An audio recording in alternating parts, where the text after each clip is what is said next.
Bali, ito may dinala sa atin. 3 in 1. Bali, ang tatak niya, Boswell. Ang model niya, MST 185. Bali, dinala sa atin, kalas-kalas na. Wala na yung top cover niya. Tapos sabi sa akin, meron na raw yata nag-repair. Pinalitan ng IGBT. Ito. Mas ganyan. Bali, yan yung kabilang side.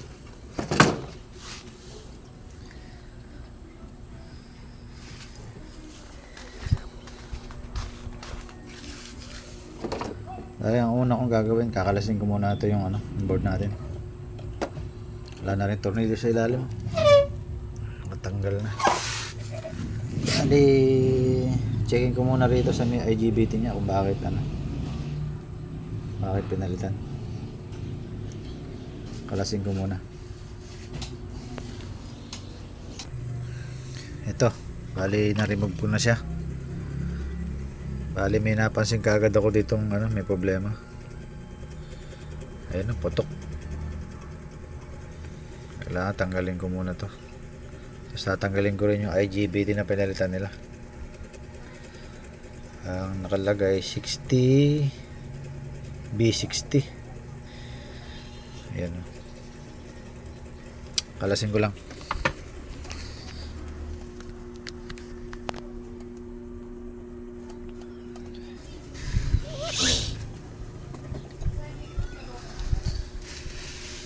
Bali, ito natanggal ko na. Ito na yung kanyang iisa putok sa bog. Ayun yung pinanggalingan niya sa kabila na to. Ayan. Bali, na-remove ko na yung dalawang bagong pinalitang IGBT. Bali, IGBT rin to. 60 rin to. 60. Ayan, 60B60. Same lang sila. Pero iba na yung ibang shape na yung niya, pagka transistor niya. Hindi na bilog. Ang original ito, bilog yung nasa side to side. Ito na, kwadrado na. Kaya sure kung original ba yung kinabit na to o local. Kasi marami na naglalabas ang local. ST. Ito ST rin to, pero tsak na original to. Bali, linisin ko lang. Tanggalin ko muna yung mga dumi. Tapos pati yung ilalim linisin ko rin. Check na lang muna ako ng mga parts dito kung mayroon pa ibang tinamaan dito.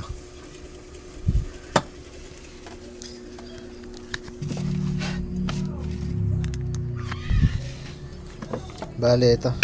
Nag-check na ako ng parts dito. Bali, ang nakita ko na lang na nagkaroon ng diferensya rito yung dalawang Zener diode. Ito. Ay, bali, ito pala.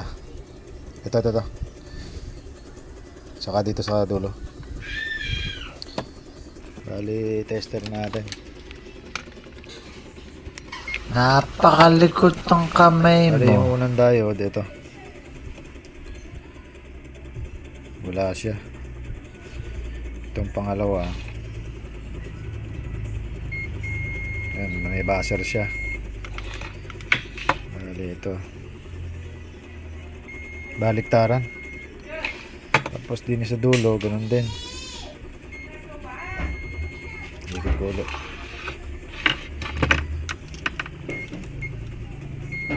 Bali, yan. Tapos itong pangalawa naman dito sa dulo. Bali, ito isa, ito. Bali, okay naman to.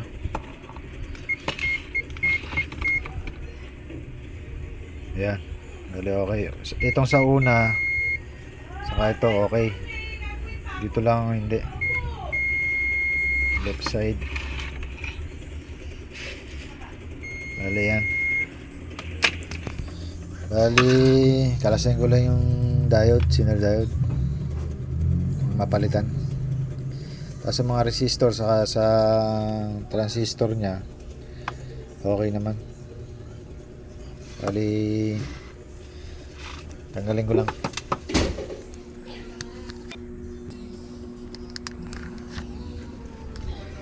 Bali, ito, susukatan muna natin ng ano, kung ano yung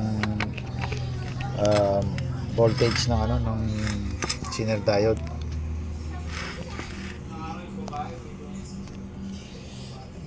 Bali, lalapit ko lang yung tester.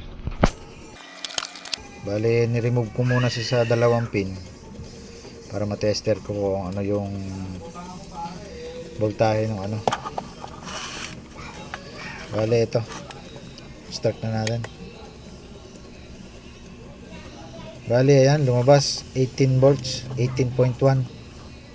Bali, yun na ipapalit natin sa mga sira.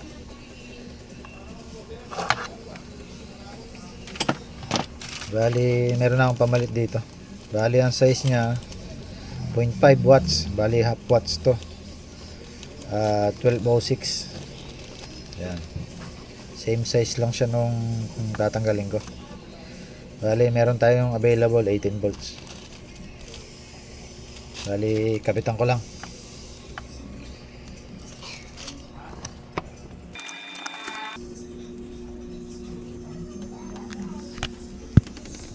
Bali, ito. Nakalagay na yung ano natin, oscilloscope. Bali, yun yung signal natin. Bali, tututo ko na lang sa signal. Bali, yun. Hindi ko na ilalapit. Masyado malayo. Bali, ito. Iwan ko na. Yan, meron. Meron siyang signal sa kabila. Bali, lilipat ko naman siya. Yan. Bali, nailipat na natin yung oscilloscope natin. Probe. Tingnan natin kung magkakaroon sa kabila. Kailangan malabo. Yan. Kalayan ko na. Yan, meron din. Tapos sa kabila ulit. Bali, apat to eh. Kabila naman. Dito sa pangatlo. Bali, yan, nakakabit na. Tingnan natin kung magkakaroon.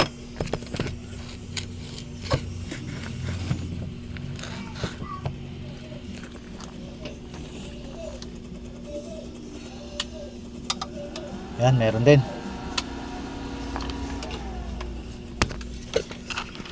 Tapos yung panghuli dito sa dulo. Bale, yan, nakakabit na.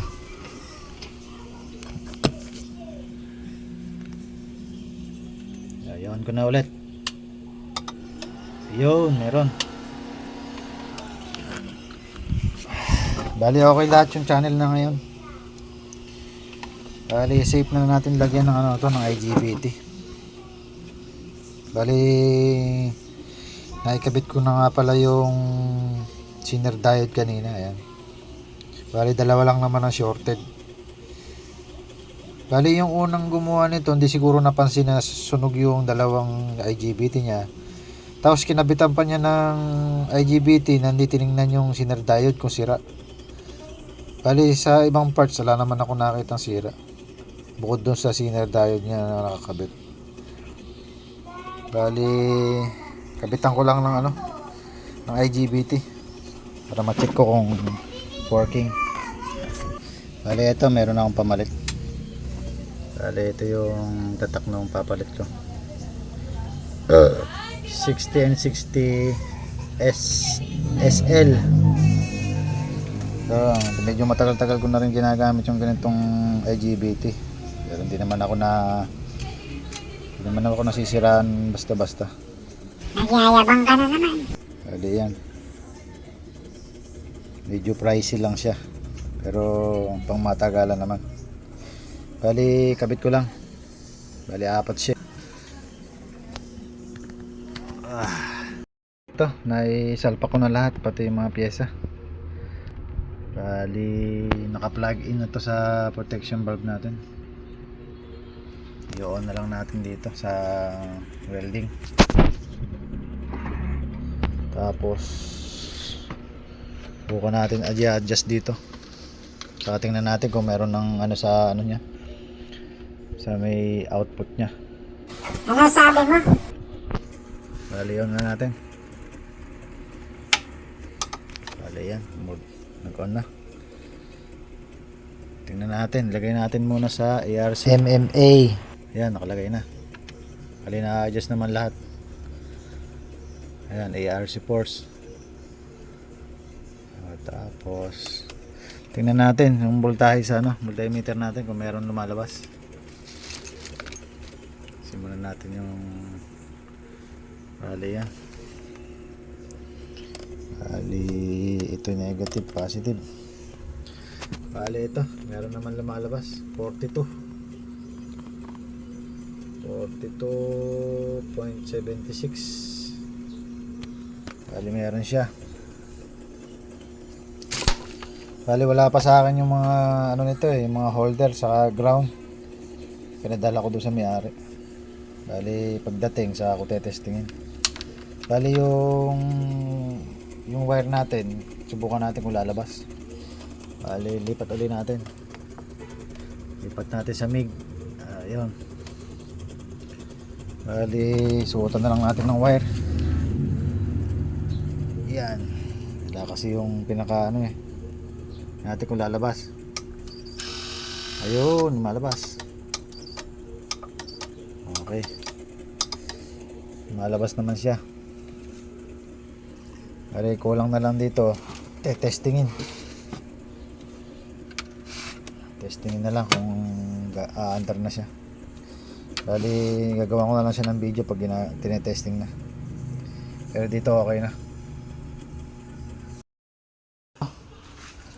Bali testingin muna natin yung ARC niya kung meron na ba talaga, kung di siya masisira. Bali naka-plug in na siya. Hindi nga lang siya naka-on pa. Bali ito yung off on. On ko na.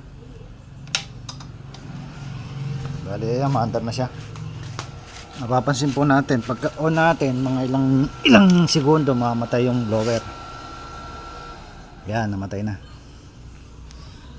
Galing nga nung ano nito mayroon siyang sensor ng ano blower. Pag hindi siya mainit mamatay siya. Bali ito nakaset na siya sa ARC. MMA nga. Bali ang current natin, bali lagay lang natin sa 100 dahil ito 185 lang to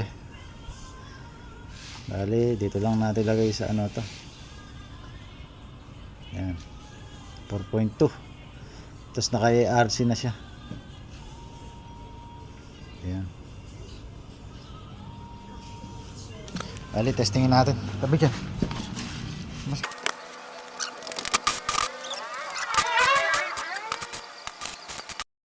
Bali, ito. Nandun sa akin yung handle ng MIG. Ayan. Bali, iayos lang natin.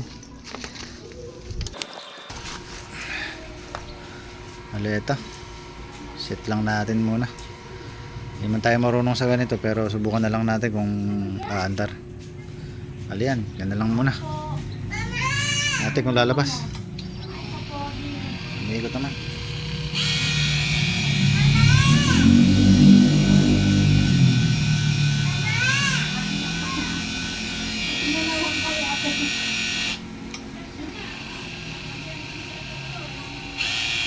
Oops, taka na lumabas Yan. Bali okay naman. Maandar naman siya sa ano, sa MIG. Bali ito okay na to. Problema nung 3-in-1 na to. Bali yung ano, bali yung TIG natin, hindi natin matetesting. Wala tayong gas. Bali hanggang doon na lang yung testing natin dito. Yung problema ng boss weld na to okay na.